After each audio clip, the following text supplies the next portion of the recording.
Oops. All right. Hey, what's up? Welcome to the Fire from Heaven Philosophy. This is a live recording. This is being recorded as a Facebook Live, but some of you might be listening on Spotify or whatever. Fire from Heaven Philosophy is my podcast that you can check out. I record them live, but you can check out the recordings if you miss part of it. I have the videos up on Facebook as well as the audio and videos, because they're having like videos on podcasting platforms now as well. So at the end of each week, I usually just go and upload all the lives that I recorded during the week. But I'm a heavy metal artist. My name's Andrew Hopper. I go by AJ. Heavy metal artist. My project is Fire from Heaven, and my style is, in a general sense, it's heavy metal, but to specify just a little bit. And the reason I do that is just to differentiate from so many heavy metal artists that are out there. And honestly, like, the sound may be different from some, but there's a lot of bands that do what I do. But I differentiate myself a little bit by calling it mythical metal. And I include a lot of symphonic aspects. It's basically symphonic deathcore or metalcore. You could call it core because I use a lot of breakdowns, and I do use some elements of, like, I'm heavy metal, but I'm almost more towards the death metal side because I do death growls for the most part, or pretty much all the time. I don't do any clean vocals or anything. So some fans call me metalcore, some say I'm deathcore, whatever. And in a just easy to understand way, I just say mythical metal, okay? And mythical, I just do a lot of storytelling in my songs and stuff like that. So that's kind of part of where the mythical comes from, but it's also, included not just in the lyrics and how I, write them, but also in the sound itself with, like I said, orchestral elements, symphonic elements, things like that. So yeah, there's a quick introduction to my music and what I do. And so this podcast is just, it's called the Fire from Heaven Philosophy because it basically just means the ideas and stuff behind the music and the artist, I guess. So, and I record these live just as a fun way to engage with my audience. And I do them just because, I'm not a touring artist or anything. So this is kind of one of the ways I can get to know my fans and they can get to know me a little bit. So that's why I have these podcasts and everything and these lives. And so I'm just an everyday person, normal person, probably like you. I'm just working at my day job today, and every day. Some days I ride my bike to work, so I don't record my lives during my break. But whenever I take my car, I record a live video while on my break, because might as well, what else am I going to do? Just sit on my phone anyway. So, here's a little bit for the introduction. I titled this live, Taking Risks and Living Dangerously. Just kind of basically what I do for these lives is sometimes I'll give updates on my work as a musician and everything, and I'm also a writer. I'm an author. I've written one book called The Short-Lived Artist versus the Enduring Artist. I don't have that anywhere available to buy yet, and it's not being traditionally published, but one day I will get to it, and it'll be up on my Fire from Heaven shop. But yeah, I'm an author, so I'm also working on a fictional book, and all my albums are kind of based on this fictional world that I've been working on building for the past few years. I haven't written any books in it yet. I'm still working on the first one. But I've written several albums, kind of generalizing some of the stories. But yeah, so there's that. So I also talk about that sometimes in my podcasts too. Essentially, this is kind of just So I like to call it like kind of like a journal, like an audio journal or like an audio documentary just of my work and what I'm doing every day and things I'm learning, things I'm doing. Yeah. So, but for the podcast episodes, I've been trying to like write down kind of more of like a theme idea rather than just kind of randomly talking like I have been the last few weeks. There's just some times where I'm more organized and actually do something like that, and then there's other times where I'm just like not, and I'm just kind of like whatever. But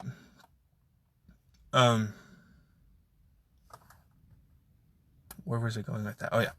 So I titled this live, Taking Risks, Living Dangerously.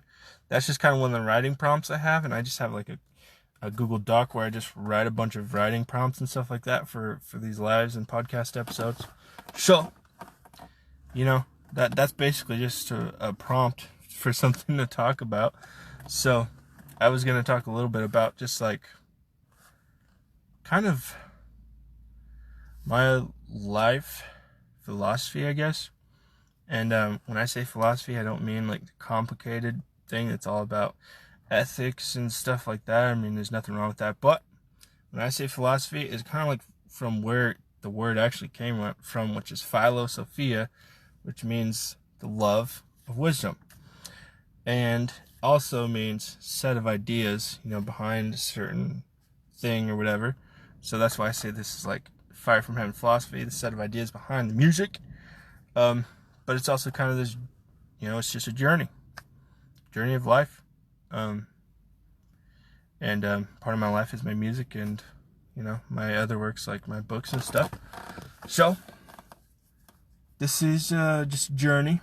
Note that if you're a new listener, journeys aren't, they're not cut and edited or anything like that. Journeys are just, you think of this as a journey, this podcast as a journey, or these lives as a journey. It's not edited, it's just every day, and the more imperfect, the better, is what I say. So that doesn't mean I'm going to intentionally make it imperfect, but I don't edit these. I don't edit the audio or anything. So if you're one of those people that think that are always going to be like, oh, you did this wrong, or I can't hear you very well, or I can't, whatever, I don't care. I'm not editing it, so why say anything?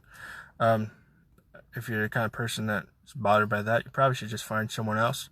Probably should find another artist, although you might not find many artists that actually live stream and engage with their fans on social media, rather than just posting about their tours or their albums. But I'm kind of ranting now. Back to the theme. Taking risks, living dangerously. So, that's kind of how I view life is, you should just, it's hard to put into words, but I think too many people are all about just being safe all the time. And, one thing I always just think of is just picture like two paths, okay? One looks safe, it looks safe, and then the other looks dangerous. And, there's obvious dangers you can see along that path. So, which one would be more dangerous? The one that's obviously dangerous or the one that looks safe? See, this is like an analogy I like to use for how I view life. It's like, you can pick either path, but sometimes this is just like how I view things, okay? So again, picture the two paths. One is obviously like so painfully obvious that it's dangerous. It's almost funny, and then the other one is, the extreme opposite of that. It's so painfully obvious that it's safe, it's almost like, I don't know. But there's two paths. One is obviously dangerous. One is seemingly safe, is what I like to say. So, I'm the kind of person that would take the dangerous path, basically. The safe path to me, and this is just how I picture it. It's not. I'm not saying it's always like this. I'm not saying that seemingly safe path isn't safe, but I think it just when something seems very safe, you don't question it. You just walk on down the path. So you're unaware of the dangers that could be hidden, right around the next corner, whatever. See, that's how I see it. I see taking the safe route as more dangerous because it deceives you into making you think that it's safe when it's really no different. Either way is going to have dangers, and either way is going to have its dangers, and certain things that are safer, whatever. Whatever path you take in life is always going to have danger. So don't deceive yourself into thinking that it's safe. All these people that are like, oh, you need to go to college and stuff like that. And you're in student debt for how many years of your life, just trying to pay that off. Seemingly safe. You get a good job, you get a higher paying job than some people, which actually, most of the highest paying jobs don't even require a degree. But anyways, you have one path that is seemingly safe. Take it, you come to find out it's not so safe. You're unaware of the dangers, and boom, they nail you. So, the path that is obviously more dangerous, you can see the dangers. See where I'm going? You can see the dangers. You can see them. You can be aware of them. It's not that there aren't also hidden dangers, but you're more wary because you can see dangers already. So you'll be aware of other ones that might be harder to see because you're being cautious. No one's going to run down a dangerous path like an idiot and not be cautious. It's what I like to call calculated risk. So, that is basically what the main idea of what I wanted to get at is no matter what path you take in life, there's always going to be some dangers. And, they're just, a lot of times the cultural norms are like, this is the safest way to do things. This is how you should do things because you have a more secure future. Secure is a dumb word. Nothing is secure except that nothing is secure. So, all these people, building their lives, spending so much and doing all these things to build their lives in something they think is secure, and then natural disaster wipes everything away. Economy goes basically, everything just gone, So there is no safe path in life. And so that's why I'm just, take the blatantly dangerous path. There's no safe path anyways. You might as well take the one where you're going to be more cautious and more aware of the dangers. So, that's kind of my view on life. And there's just a lot of people that think they're secure and that they're safe. They don't question that. They're not cautious. They're not wary at all. They believe they're fully secure, and they're not. I've seen it over and over again. So, that is what, that's the theme of this live, and I think I made my point.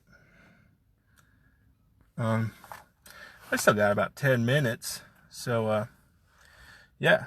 I think yeah, it was yesterday that I did a live, and sometimes I do videos in the mornings, or yesterday I did it in the evening, called Coffee with AJ, and it's just basically where I was thinking of calling it Coffee Talks, because basically, like, I'm just drinking coffee and talking, and those are kind of more a daily thing of, like, this is what I'm thinking about today or whatever,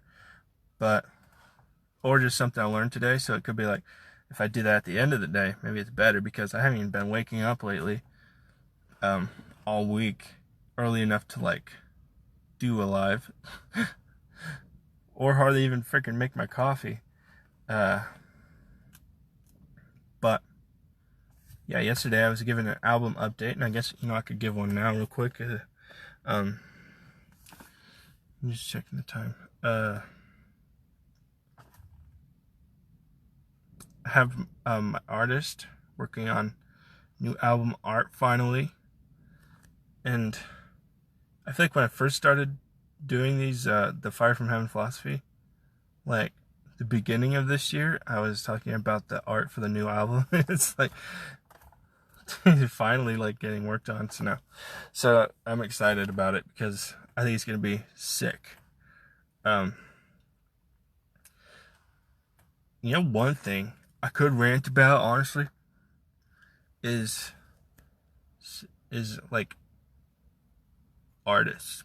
I rant a lot about artists, because they just bother me. I am an artist, obviously, but there's just a lot of complaining that artists do and stuff like that about the music industry today or whatever. But also, like, one thing I feel like artists don't take seriously enough is their album art. Some do, and but even like big bands, their album art is so lame.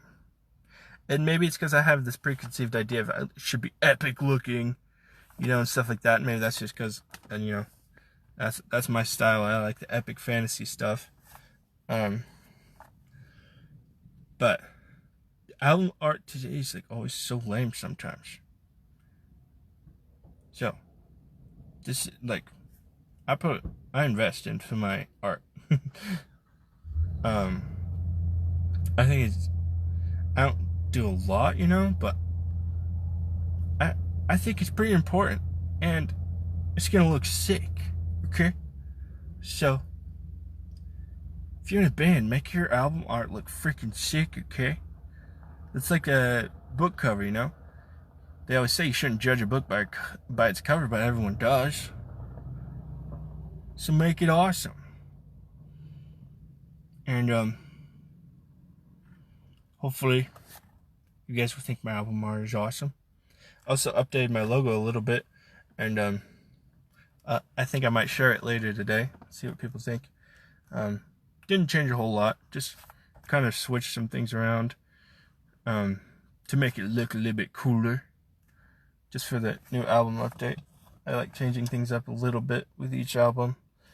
But I'm about out of time, so I'm gonna go ahead and end this episode, and I'll see you later. Maybe I'll do a coffee with AJ tonight, or coffee talks. I don't know. But see you later. Stay metal.